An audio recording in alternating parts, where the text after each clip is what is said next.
nursing various things throughout the week. How did that go physically? How did you feel on your first game back in a little bit? I felt pretty good. Definitely been taking care of my body, obviously, over the last week, I guess. Yeah, week. I haven't played since the Denver game, but able to nurse a couple of things and get ready for the night.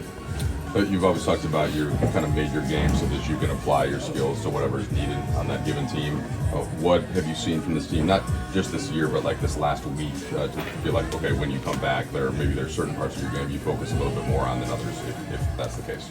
Well, I mean, obviously, like you said, I'm able to adapt to whatever needs from the team. With Jackson, with Maxie being out, two of our really good screen setters, and Jackson one of our best rollers. So I feel like that's a void that I can put myself into to help the team. You know, why Jackson's out, Maxie's out. So just try to do that, allow AR and Luka to continue on the things that they've been doing, obviously with ball handling, scoring, pick and roll play, and then just trying to help with the glass, continue to, I'm always pass the ball, so I'm not worried about that, and just be a little bit more accurate.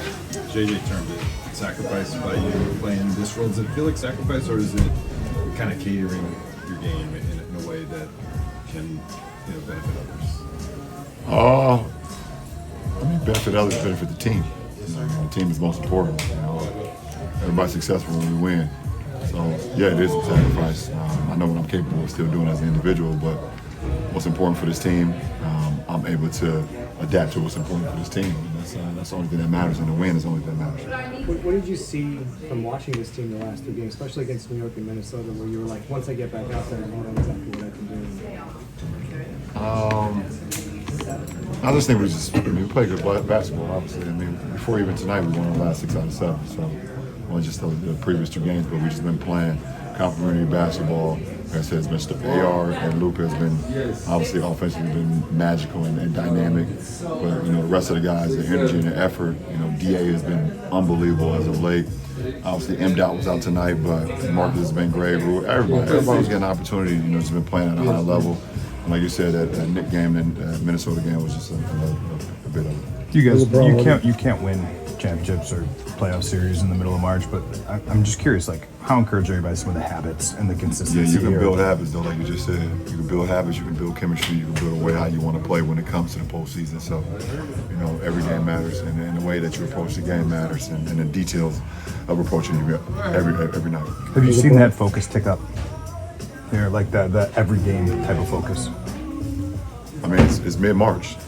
Postseason is in a month, so it has to be. Ron, you said something on your Instagram recently. Said everything is a win with this experience. I'm wondering if you could elaborate a little bit on why that resonated with you, and if that's a mindset that you have throughout your career. Yeah, that's just a mindset. I mean, it's just a mindset. I mean, it's something that when I read it was pretty cool. I thought about just being in the moment of experiencing things.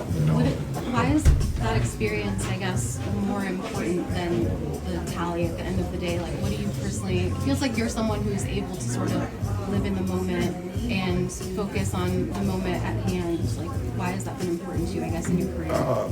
Well, I mean, I think as you get older, you appreciate the moment more than anything. And when you're younger, you're thinking about what you've done in the past or what's to come in the future.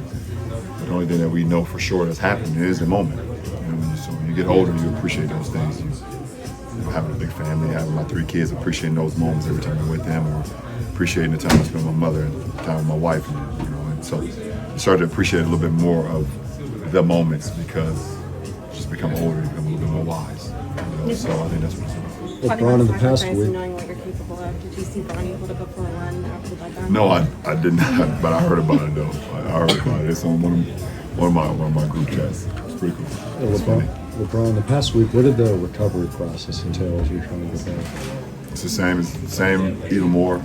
Just waking up early in the morning, rehabbing, treatment, training. Afternoon rehab, treatment, training. Before the game, came here, even with a couple games that I didn't play. Rehab, treatment, training. Put myself in the best possible chance to be able to play tonight. I'm not sure you took a shot. Last question, Taylor. You already know she would be the last question. I see it. Yeah. All right. It girl dad night tonight? Oh man, that's the best question. I thought he'd like this one. So sorry. But as a girl dad, what do you think is the most important lesson you've taught Zuri? The way I treat her mother, the way the love that I have inside the family, the accountability that I have inside the family, the way I think I treat her mom and my grandmothers, you know, my mom and my mother-in-law and her siblings. I think a lot of habits, you know, that kids have come from their households. A lot of love comes from their households. A lot of, you know, things that they can take with them as they get older, and whatever the case may be, they learn in their households. And I think one of the best compliments that we get from parents, like myself and Savannah, is when people talk about Bronny, Bryce, and Zuri. I know I'm getting a little bit off, but when they say, you know, your kids are so well-mannered, like they're such great kids, like, and that's the greatest compliment we can get. But I just think the love that my daughter see how I treat her mom, and like I said, how I treat her grandmothers and how I treat the household. It's a very funny, loving, horror movie loving type of household. So yeah, I love girl dads. It's pretty cool. I'm happy to be one, and definitely softened me up a lot for sure. Appreciate it. Thank you.